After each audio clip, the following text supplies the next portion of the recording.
Fala galera, Felipe Masmanian do Footstats ao lado dele, João Iso. E aí pessoal, tudo bem com vocês? Ritmo de término de Campeonato Brasileiro, né? A gente já começou a fazer as nossas análises. Saiu ontem mesmo a seleção, ontem no domingo, né? A gente tá gravando agora na segunda. No domingo saiu a seleção do campeonato, a gente vai deixar aqui no card, vai deixar na descrição do vídeo, ficou bem legal, né? Pois é, a gente mostrou os 3 melhores jogadores por cada posição, né? A interação da galera foi show de bola, valeu pessoal. Os comentários foram muito legais, uma polêmicazinha ali a colar. Mas enfim, vai estar aqui na descrição do vídeo e vai estar no canal também. E hoje é dia de falar dos 20 times com ela, com a classificação detalhada. A gente vai mostrar vários contrastes de campanha assim que abrir a primeira tela. Vai ficar bem claro. A gente fez lá na virada do turno, né, Isa? Sim, fizemos. Foi bem legal o vídeo, bem explicadinho como vai ser esse no final do Campeonato Brasileiro. Antes de mais nada, a gente já pede para você que gosta do nosso trabalho sentar o dedo no like, ativa as notificações, inscreva-se no canal também. Mas bora lá, vamos começar a explicar essa numeralha toda aqui. A tabela aqui de primeira acho que assusta um pouco. Assusta, a pessoa vai ficar com medo, né? Mas não é nenhum bicho de 7 cabeças. Vai ficar tudo bem explicado. Primeira coluna, pontuação no Campeonato Brasileiro, pontuação no total. Depois vem os contrastes de campanha, entre campanha casa e fora de casa. Em que posição o seu time ficou? Ataque e defesa, quantidade de gols marcados, quantidade de gols sofridos. Primeiro T e segundo T, aqui não é primeiro tempo e segundo tempo não. É bom explicar. Primeiro turno e segundo turno do campeonato. E mais 10 e menos 10 é o aproveitamento do seu time contra os 10 melhores times do campeonato, o mais 10, e menos 10 contra os 10 piores times do campeonato, isso considerando a classificação final. Bora lá, vamos começar a falar desse Flamengo aqui, multicampeão, com 90 pontos, pontuação máxima aí na história do Campeonato Brasileiro. Fez história esse Flamengo, né? Fez histórias em todas as estatísticas. A gente podia até fazer um vídeo mostrando todos os recordes quebrados, né? Que aí daria muito tempo de vídeo também, né? Mas o Flamengo realmente com um ataque avassalador, 86 gols, se eu não me engano, marcados no Campeonato Brasileiro, melhor ataque da história dos pontos corridos desde 2006, quando o campeonato passou a disputado com 20 clubes. E conseguiu seu primeiro em quase tudo. Primeira campanha como mandante, primeira campanha como visitante. Uma força muito grande no Maracanã, quando saía conseguia responder à altura também. Só ficou abaixo do Fluminense em 2012, quando fez 39 pontos fora de casa, o melhor visitante da história dos pontos corridos. Desde 2006, o Flamengo ficou em segundo nesse quesito. Melhor ataque do campeonato, como a gente já falou aqui, mas só a sexta melhor defesa. A goleada contra o Santos acabou colaborando bastante. Esse número subiu. Se não leva nenhum gol do Santos, seria a quarta melhor defesa. Acabou como sexto, o único número que o Flamengo não é líder aqui. Foi o líder do primeiro turno, o líder do segundo turno, o melhor time contra os 10 primeiros e o melhor time também contra os 10 últimos. Bom, falamos do Flamengo. Teve o Santos com essa campanha aqui bastante regular também, no top 4 de praticamente todas as estatísticas. Segundo em casa, terceiro fora, quarto melhor ataque, quarta melhor defesa. Só na campanha aqui contra os 10 primeiros que fez o Santos escapar um pouco dessa briga pelo título, né? Que foi só o sétimo aproveitamento, mas contra time menor aí, contra os times que foram pior no campeonato, o Santos não bobeou, né? O torcedor santista vai lembrar que teve muitas vitórias por 1-0, né, com esses times de baixo, da parte de baixo da tabela, contra o Bahia, Chapecoense, Ceará, enfim, o Santos conseguiu ir muito bem nesse quesito. E depois, em terceiro, vem o Palmeiras com 74 pontos, a mesma pontuação do Santos. Já cabe ressaltar aqui, melhor pontuação da história de times que não foram campeões, né? O Santos, o melhor vice-campeão da história, e o Palmeiras com a mesma pontuação, né? Não foi o vice-campeão, mas uma campanha também muito forte. Campanhas que teriam dado o título em 4 edições de Campeonato Brasileiro, né, Isa? Essas duas campanhas de Santos e Palmeiras teriam dado os títulos de 2009, conquistado pelo Flamengo, 2010 pelo Fluminense e 2011 e 2017 pelo Corinthians. Então, realmente, pontuações muito altas, né? Campanha melhor do que de campeão brasileiro. Palmeiras com muito equilíbrio aqui, foi top 5 nos 8 critérios que a gente levantou, só no segundo turno que foi o quinto colocado. De resto aqui, tudo entre terceiro e segundo. Depois o Grêmio, com uma recuperação muito forte no segundo turno. Era o vice-líder, né, até o finalzinho aí do segundo turno. Acabou perdendo, o Atlético Paranaense passou, né, logo depois. Foi o terceiro do retorno, campanha forte do Grêmio, o segundo melhor ataque, a sétima melhor defesa. A defesa ficou devendo um pouco em relação ao que o Grêmio já mostrou nas últimas temporadas. Jeromel e Kahneman não atuaram muitas vezes também, né, tem esse agravante, mas quem vem logo depois é o Atlético Paranaense com uma grande campanha. Atlético Paranaense para fechar essa primeira primeira parte da tabela, os 5 primeiros colocados, 64 pontos para o Furacão, com a segunda melhor defesa do campeonato, ao lado do Palmeiras, conseguiu igualar o número do Palmeiras no finalzinho do campeonato, e como a gente já falou, o vice-líder do segundo turno, grande campanha do Furacão, mesmo campeão da Copa do Brasil, o time não largou o osso, continuou batalhando, conseguiu terminar o ano muito bem. Eu ia falar isso, terminou o Campeonato Brasileiro com uma sequência de 13 jogos sem derrota. Aliás, a única derrota da equipe no segundo turno foi frente ao campeão Flamengo. Então, merecidíssimo essa campanha do Atlético culminar no 5º lugar. Bora lá para a segunda parte da tabela, do 6º ao 10º colocado do Brasileirão, começando pelo São Paulo, conseguiu carimbar a vaga diretamente na Libertadores, né? Um grande alívio depois desse ano que o São Paulo passou, foi eliminado por Talheres lá na primeira fase da Libertadores, né? Foi eliminado também logo na fase que entrou na Copa do Brasil, frente ao Bahia, e o ataque do São Paulo não foi tão bem, né? Perto da defesa que foi muito sólida, né, mano? Deixou muito a desejar, o 12º ataque do Campeonato Brasileiro, melhor defesa, se o São Paulo tá aí é muito em função da defesa.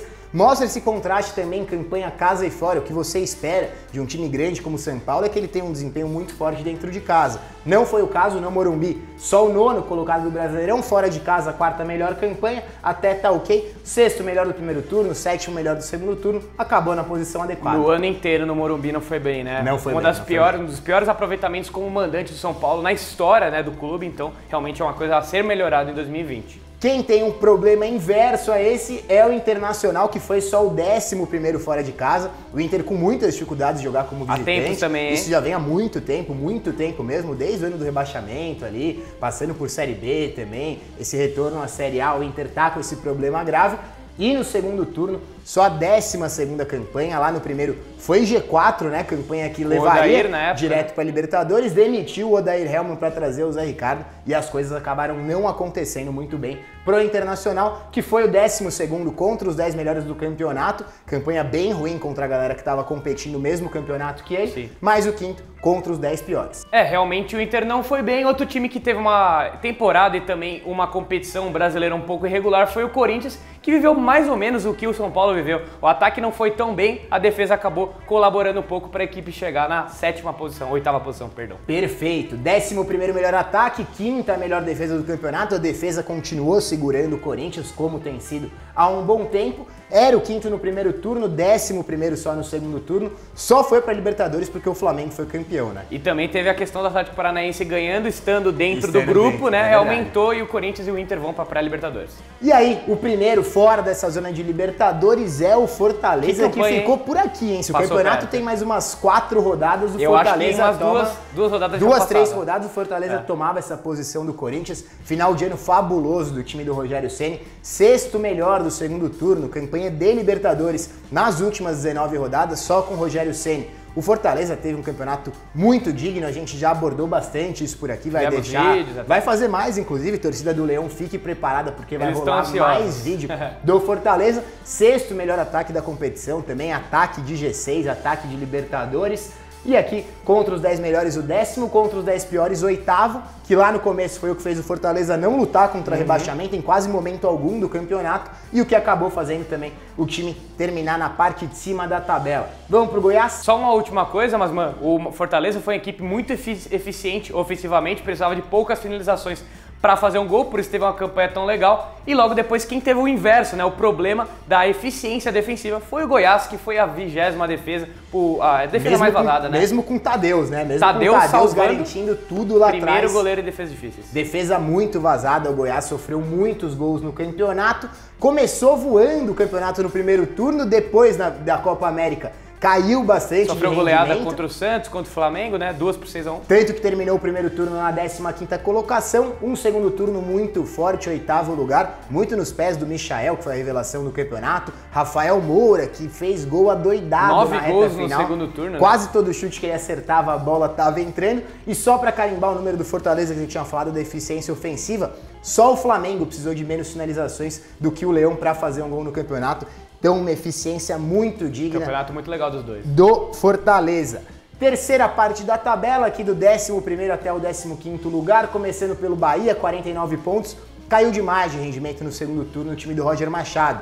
Foi o 7º no primeiro turno, brigando por Libertadores, fazendo o torcedor sonhar com uma classificação para a Copa Continental, mas só o 14º do segundo turno, campanha que briga contra os times rebaixados, né? E a gente também consegue ver isso aí na questão dos 10 primeiros e os 10 últimos, uma campanha bem semelhante, né? 13º, 12º. A posição que o Bahia ficou no campeonato realmente teve esse equilíbrio negativo, né? Podemos dizer assim, 13º, 12º, deixou a desejar o segundo turno do Bahia. Perfeito. Depois vem o Vasco na 12ª colocação, com os mesmos 49 pontos do Bahia. Não conseguiu usar tanto a força de São Januário, né? Foi ao contrário, né? Ao contrário, só o 15º melhor mandante, o 7º melhor visitante. Fora de casa, o Vasco do professor Vanderlei Luxemburgo estava complicando bastante as coisas. De resto, posições aí que condizem bastante com o campeonato que o Vasco fez, né? Fora da zona da confusão, né? Vanderlei falou que ia brigar até o final contra a zona da confusão, assim foi, o Vasco não correu muitos riscos de rebaixamento.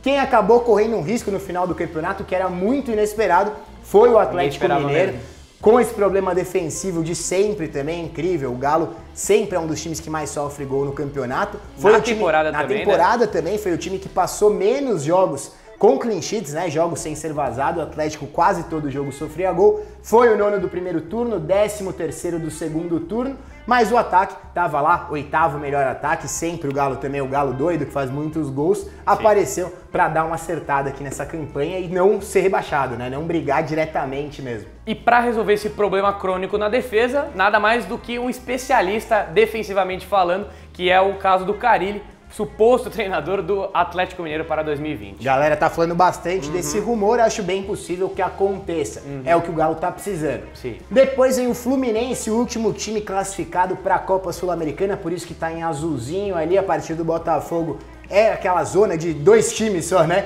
Que não vão para absolutamente lugar nenhum no campeonato, mas enfim, a gente já chega neles. Mas falando do Fluminense, também com problemas jogando no Maracanã, só a 16ª melhor campanha como mandante, 8ª melhor campanha fora, o que deu uma equilibrada melhor. Esse segundo turno do Flu foi bem positivo, a 9ª melhor campanha do segundo turno, fez com que o time não corresse maiores riscos também. E um último número para destacar, bem positivamente do Flu, é a campanha contra os 10 primeiros do campeonato, o 6º melhor time contra os melhores times do Brasileirão. Então conseguiu jogar bem os jogos grandes. Torcedor do Tricolor Carioca vai lembrar que a equipe venceu o Grêmio 2 vezes, venceu o Fluminense, essa foi boa. Venceu o São Paulo fora de casa também, né? Complicou no primeiro turno contra o Flamengo. Fluminense que é comandado pelo Marcão, que foi responsável, né, dessa boa campanha no segundo turno. Depois vem o Botafogo, a gente já falou, o primeiro time que não vai a lugar nenhum, aqui não é rebaixado, não vai para a Sul-Americana, não vai para a Libertadores, não acontece nada. Conseguiu escapar do rebaixamento, nem se sabe ao certo como, porque teve números dignos de piores campanhas aí da história do Brasileirão, né, Iso? Conta essa aí pra gente. Fez apenas 31 gols no Campeonato Brasileiro, só não foi pior que o ataque do Corinthians em 2013, que fez míseros 27 gols, numa equipe que tinha Alexandre Pato, Guerreiro, Douglas, Emerson Sheik, enfim, e acabou não indo muito bem o Corinthians naquela época, acabou ficando, acho que em 10º, né, e o Botafogo acabou ficando em 15º, com muitas derrotas, né? Isso entre times não rebaixados, né? É o segundo pior ataque entre times não rebaixados e foi o time com mais derrotas a não ser rebaixado também, 21 derrotas no Campeonato Brasileiro. Empatou 4 vezes. Botafogo realmente deixou bem a desejar lá no primeiro turno com o Eduardo Barroca.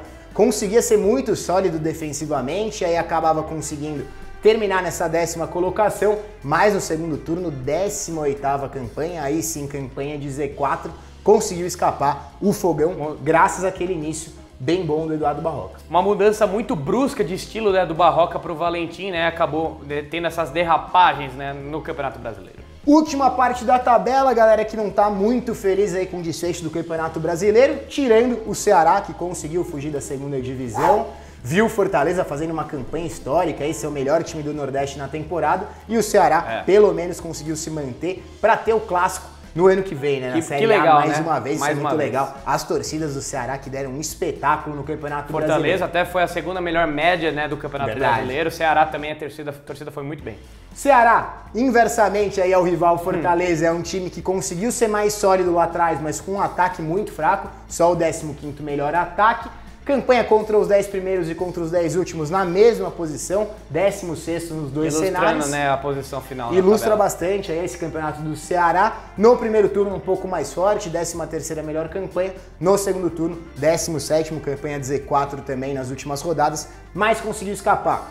Quem não conseguiu escapar foi o Cruzeiro, primeiro rebaixamento da história da Raposa. A gente tá batendo nessa tecla aqui faz tempo que o time tinha grande chance de ser rebaixado já há um bom tempo, desde lá do Rogério Ceni, o time carregava. Fizemos até vídeo na época, né? Não por culpa do Rogério Ceni, né? Cabe destacar isso. Caiu de paraquedas. Acabou caindo de paraquedas, com vários problemas o Cruzeiro não conseguiu escapar. E os números comprovam isso, foi um dos piores times do campeonato em praticamente tudo. Terceiro pior em casa, quarto pior fora de casa, terceiro pior ataque. Só essa defesa aqui que salvou um pouco, né? 13ª, mas mesmo assim os adversários estavam precisando fazer pouquíssimo esforço para fazer um gol. É engraçado que o Cruzeiro ficou até uma época 11 jogos sem perder e foi rebaixado mesmo assim porque teve 8 empates nessa sequência. Realmente o time tinha muita dificuldade para botar a bola na casinha, né? Sofria muito com essa falta de eficiência ofensiva. Não conseguiu ganhar de nenhum time do Z4, foi o segundo pior time jogando contra esses times do Z4. Não ganhou do CSA, não ganhou da Chape, não ganhou do Avaí. Campanha péssima, foi o quarto pior no primeiro turno, quinto pior no segundo turno, e contra os 10 melhores do Brasileirão, 15º, e contra os 10 piores, o 18º, principalmente em função desse desempenho pífio aqui contra o Z4. Não deu para o Cruzeiro jogará a Série B em 2020. Quem também vai jogar a Série B é o CSA, que foi rebaixado, mas conseguiu respirar até o último segundo. A maior parte da galera achava que o CSA ia ser rebaixado lá atrás, com muitas rodadas de antecedência, mas não foi bem assim. O time conseguiu fazer uma campanha digna no final da competição, conseguiu arrancar alguns resultados de times grandes aí, mas os números gerais de campanha acabou ficando entre os melhores em todas as estatísticas também, um dos 4 piores em todas.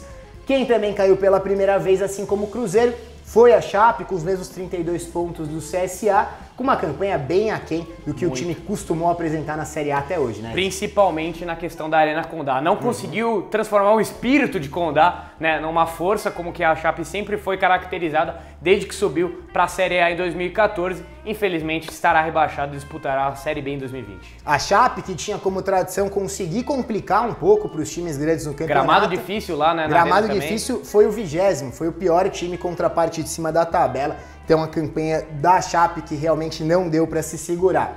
E tem também o Avaí, com 20 pontinhos aí, uma das piores campanhas da história do Campeonato Brasileiro, a segunda pior, Segunda pior. Só não foi pior do que o América de Natal em 2007, fez míseros 17 pontos. Também teve o Náutico em 2013, se eu não estou enganado, posso estar confundido com 2013 ou 2014. Foi isso. Foi isso, né? E fez os mesmos 20 pontos, só que o Náutico teve 5 vitórias a mais, como que vitória é critério de desempate, acabou indo melhor. E o Avaí teve só 3 vitórias em 38 rodadas, péssimo desempenho. Foi o último em casa, o último fora, último ataque, último no primeiro turno, último no segundo turno, último contra os 10 piores e no que não foi último, foi o segundo pior. Então rebaixamento mais do que comprovado aqui. A gente também tá alertando isso faz tempo, que o Avaí tinha péssimos números. Pontaria muito ruim, ia mal na eficiência ofensiva e defensiva, foi o pior time nesses dois critérios. Enfim, rebaixamento, né? Tava premeditado. É isso. E aí, galera, vocês gostaram da nossa análise aqui da classificação detalhada? A gente quer que vocês comentem aqui, falem bastante aí sobre a campanha do seu time, fale o que você achou do vídeo também. Se gostou do nosso conteúdo, senta o dedo no joinha aí, senta o dedo no like, que é fundamental pra gente. Se ainda não é inscrito no canal, caiu de paraquedas aqui, nem sabe o que é isso, Footstats, o que é Footstats? Inscreva-se no canal pra ficar sabendo de todo o nosso conteúdo, a gente garante que você não vai se arrepender. E ative as notificações também, né, pra ficar sabendo tudo em primeira mão. Você recebe todo o nosso conteúdo, né, de primeira, e olha só, essa semana vai ter muito vídeo legal, então você não perde por esperar. É, perfeito. Não deixe de ver a seleção do campeonato, também vai entrar na tela logo aqui, tu vai estar terminando o vídeo, já vai entrar a tela da seleção, é só clicar, você já vai dar o play e vai ver quem foram os melhores jogadores do campeonato. É isso aí, galera, a gente volta nos próximos dias com mais vídeos pra vocês, um abraço e até mais. Tchau, tchau!